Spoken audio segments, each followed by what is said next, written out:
नमः संस्कृताय। प्रिय संस्कृत मित्राणी, संस्कृत सेवा में आप सभी का स्वागत है।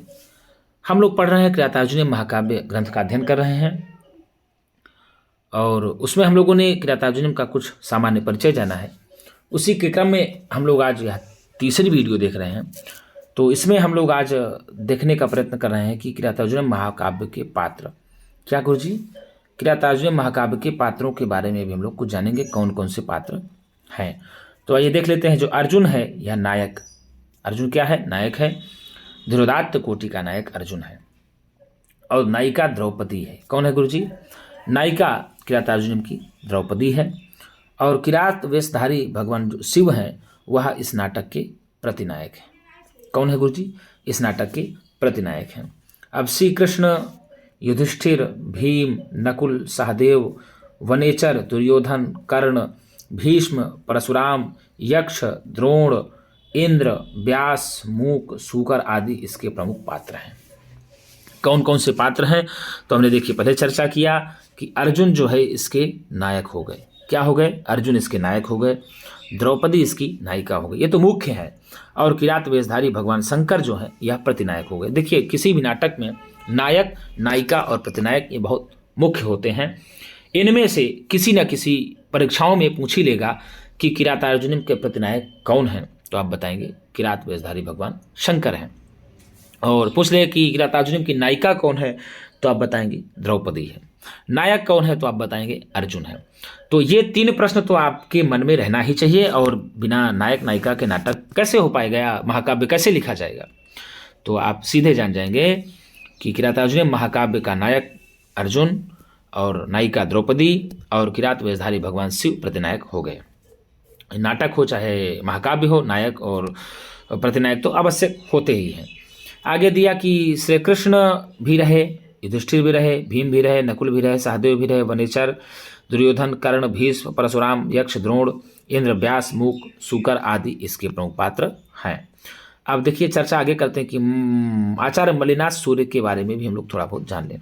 आचार्य मल्लिनाथ सूर्य के बारे में भी थोड़ा बहुत जान लें। आचार्य मल्लिनाथ सूर्य के बारे में भी पूछा जाता है परीक्षाओं में। तो इसमें दिया है, देखिए, काश्यप गोत्रीय तेलुगु ब्राह्मण मल्लिनाथ सूर्य थे। मल्लिनाथ सूर्य कौन थे? तो आप बताएंगे काश्यप गोत्रीय तेलुगु ब्राह्मण थे। मल्लिनाथ के पिता का नाम क्या था? तो कारदिन था। क्या था गुरुजी? कारदिन था। मल्लिनाथ के दो पुत्र रहे, पेडुभट्ट और कुमार स्वामी रहे। कुमार स्वामी की रचना क्या है? तो आप बताएंगे प्रताप रुद्र यशोभूषण काव्य शास्त्री ग्रंथ है। और मल्लिनाथ की आनुवांशिक उपाधि कोलाचल की उपाधि है। मल्लिनाथ की व्यक्तिगत उपाधि क्या है? महामहोपाध्याय। तो यदि आपसे प्रश्न पूछ ले कि आचार्य मल्लिनाथ की आनुवांशिक उपाधि क्या है, तो आप बताएंगे कोलाचल। क्या बताएंगे गुरुजी? आचार्य मल्लिनाथ की आनुवांशिक उपाधि है कोलाचल। यदि आपसे पूछ ले कि मल्लिनाथ की व्यक्तिगत उपाधि क्या है, तो महामहोपाध्याय है। और मल्लिनाथ का समय यदि पूछा जाए आपसे, तो 14वीं शताब्दी का उत्तरार्ध बताया जाएगा। क्या बताया जाएगा गुरुजी? 14वीं शताब्दी का उत्तरार्ध। एक संस्कृत गंगा प्रकाशन की पुस्तक है किरातार्जुनीय। यदि आपके पास ना हो तो उसको ले लीजिए और टीजीटी में आपको बहुत ही महत्वपूर्ण पुस्तक आपके लिए होगी, उपयोगी होगी। यदि संस्कृत गंगा से हमारे गुरुजन की पुस्तक है, श्री सर्वज्ञ भूषण गुरु जी की, उन्होंने लिखा है किरातार्जुनीय। तो वह पुस्तक यदि आपके पास ना हो तो उसको भी खरीद लें। एक पुस्तक है किरात मीमांसा, उसको भी यदि आपने अभी तक नहीं खरीदा है तो खरीद लीजिए, वो आपको बड़े ही उपयोगी सिद्ध होगी परीक्षा में। तो आइए देखते हैं मल्लिनाथ की सुप्रसिद्ध संस्कृत टीकाएं कौन कौन सी हैं, किस पर कौन सी टीका मल्लिनाथ ने लिखा है, उसकी हम लोग चर्चा कर लेते हैं। तो एक है रघुवंश महाकाव्यम, कालिदास की है। रघुवंश महाकाव्यम किसका ग्रंथ है? कालिदास जी का है। यह 17 सर्गों का महाकाव्य है। कितने? 19 सर्गों का महाकाव्य है, वो 17 बता रहे हैं। 19 सर्गों का महाकाव्य है रघुवंश महाकाव्य। राजा दिलीप और सुदक्षिणा की कथा है इसमें, रघुवंशी राजाओं का वर्णन है, 31 राजाओं का। तो इसमें संजीवनी टीका लिखा है मल्लिनाथ जी ने। कुमार संभव महाकाव्य 17 सर्गों का ये है जो संजीवनी टीका है, ये भी कालिदास जी का ही है। मेघदूतम 2 भागों में है, पूर्व मेघ और उत्तर मेघ, कालिदास जी का है। संजीवनी टीका लिखा गया है, मेघदूतम के ऊपर संजीवनी टीका लिखी है। किरातार्जुनीय महाकाव्य 18 सर्गों का है, घंटापट्ट टीका लिखा है मल्लिनाथ जी ने। और शिशुपाल वधम 20 सर्गों का महाकाव्य है जो कि सर्वंकषा टीका शिशुपाल वधम के ऊपर इन्होंने लिखा है आचार्य मलिनाथ ने। रावण वध का एक नाम भट्टी काव्य भी है, जिस पर इन्होंने जीवातु टीका लिखा है। कौन सी गुरु जी? जीवातु टीका लिखा है।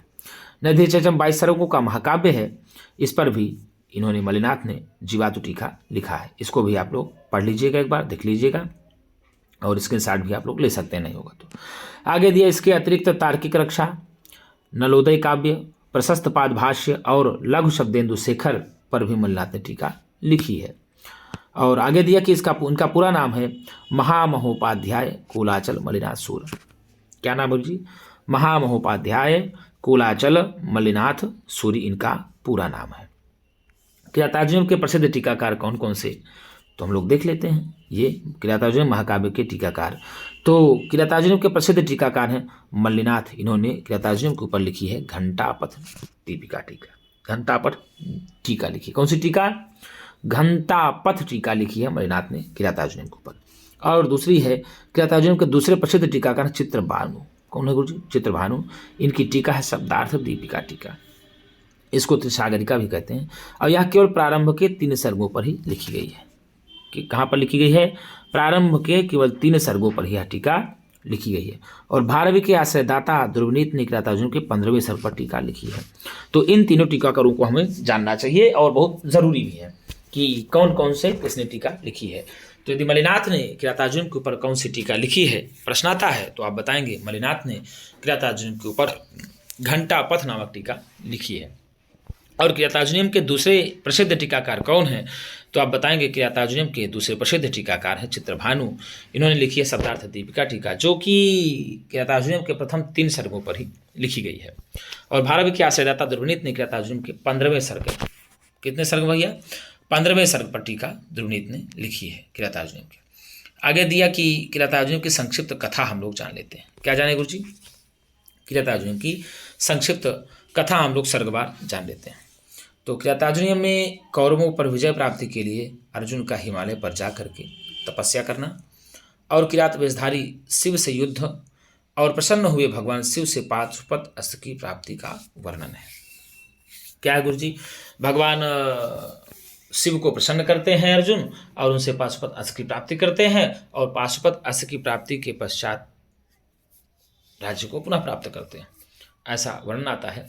तो किरातार्जुनीयम में पाशुपत अस्त्र की प्राप्ति करने के लिए अर्जुन किस पर्वत पर जाते हैं, तो हिमालय पर्वत पर जाकर के पाशुपत अस्त्र प्राप्त करने का वर्णन आता है।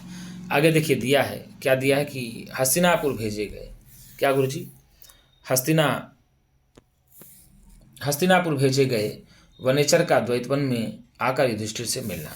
क्या है गुरु जी? हस्तिनापुर भेजे गए वनेचर का द्वैतवन में आकर युधिष्ठिर से मिलना, और दुर्योधन के शासन प्रबंध का वर्णन तथा युधिष्ठिर के लिए द्रौपदी का उत्तेजनापूर्ण कथन है। और दूसरे सर्ग में युधिष्ठिर भीम का संवाद व्यास का आगमन होता है। दूसरे सर्ग में क्या है?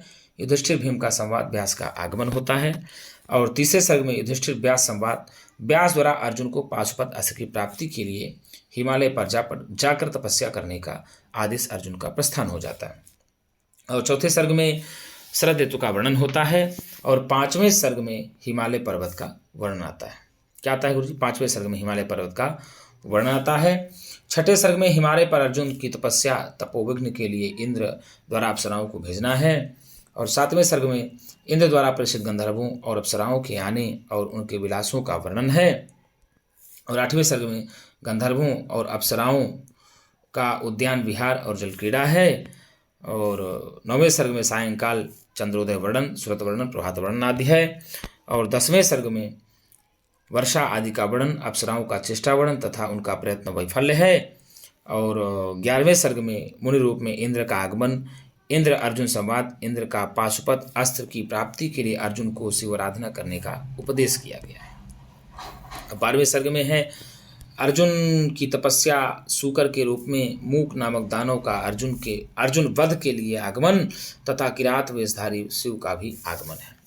और सर्ग 13वें में सूकर रूपधारी मूक दानव पर शिव और अर्जुन के बाणों का प्रहार और उस वराह की मृत्यु बाण के विषय में शिव के अर्जुन और अर्जुन का विवाद है। 14वें सर्ग में सेना सहित शिव का आगमन और सेना के साथ अर्जुन का युद्ध है। और 15वें सर्ग में चित्र युद्ध का वर्णन, इसको चित्रकार भी कहते हैं। 16वें सर्ग में शिव और अर्जुन का अस्त्र युद्ध होता है और 17वें सर्ग में शिव की सेना के साथ अर्जुन का युद्ध, शिव और अर्जुन का युद्ध हो जाता है। 18वें सर्ग में शिव और अर्जुन का बाहु युद्ध होता है।